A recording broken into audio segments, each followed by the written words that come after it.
Hi hello నమస్తే welcome to Sandhya's channel. So guys ఈరోజు మీకు ఒక డిష్ చూపించబోతున్నాను. అదేంటంటే ఎండు చేపల వేపుడు. సో ఎండు చేప అన్నాను కదా, ఇది నేను ఇక్కడ సావిడాలు తీసుకున్నాను. ఒక మీడియం సైజు సావిడాలు 2 సావిడాలు తీసుకొని క్లీన్ చేసుకున్నాను ముందు నేను. ఇప్పుడు దీన్ని ఫ్రై చేస్తాను. ఈ సావిడాలు ఫ్రై అనేది మనకి పప్పుచారులో కానీ, పప్పు టమాటా లేకపోతే పప్పు కాంబినేషన్ ఏదైనా మాత్రం ఇంకా మామూలుగా ఉండదు. అది ఎండు చేపలు తినే వాళ్ళకి మాత్రమే తెలుస్తుంది. అంటే మా గోదావరిలో మా లాంటి వాళ్ళకి బాగా అలవాటు. ఒక పప్పు ఉన్నా చాలు, ఇలాగ ఏదో వేపించుకొని ఏదో అలా ఆ రోజుగా సరిపెట్టేసుకుంటాము.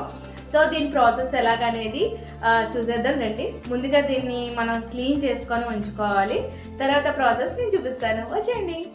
ముందుగా కడాయిలోకి ఆయిల్ వేసుకోవాలండి. ఇక్కడ సావిడాల వేపుడికి ఆయిల్ కొంచెం ఎక్కువే పడుతుంది. ఎందుకంటే మనం లాస్ట్లో అన్నంలో కలుపుకుంటే ఈ ఆయిల్ని చాలా కమ్మగా ఉంటుంది. నేనైతే అందుకే ఆయిల్ ఎక్కువ వేస్తాను. సో తర్వాత కొంచెం పసుపు కూడా ముందుగానే వేసేసుకోవాలి. ఆ తర్వాత మనం కడిగి శుభ్రం చేసిన సావిడాలను కూడా ఆయిల్లోకి హీట్ అవ్వగానే వేసేసుకోవాలి.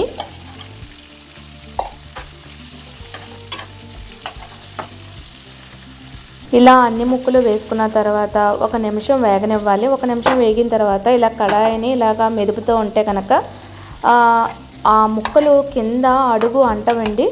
సో మనం మధ్యలో ఒక్కొక్క నిమిషం తర్వాత ముక్కల్ని ఇలాగా కడాయిని కదుపుతూ ఉంటే చక్కగా ముక్కలు కింద అంటుకోకుండా ఉంటాయి.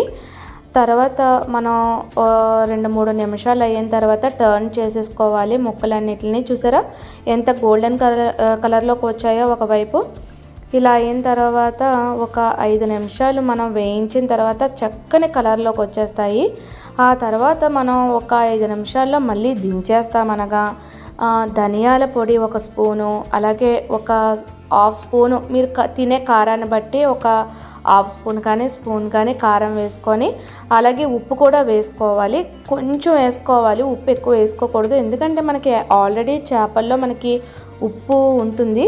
సో మనం కొంచెం ఉప్పు వేసుకొని ఒక 2-3 నిమిషాలు అలా వేగనిస్తే చక్కగా పట్టేస్తుంది. అంతేనండి, మన సావిడాల వేపుడు పర్ఫెక్ట్గా రెడీ అయిపోయింది. మీరు కూడా ఒకసారి ట్రై చేసి ఎలా ఉందో చెప్పండి. Bye bye guys.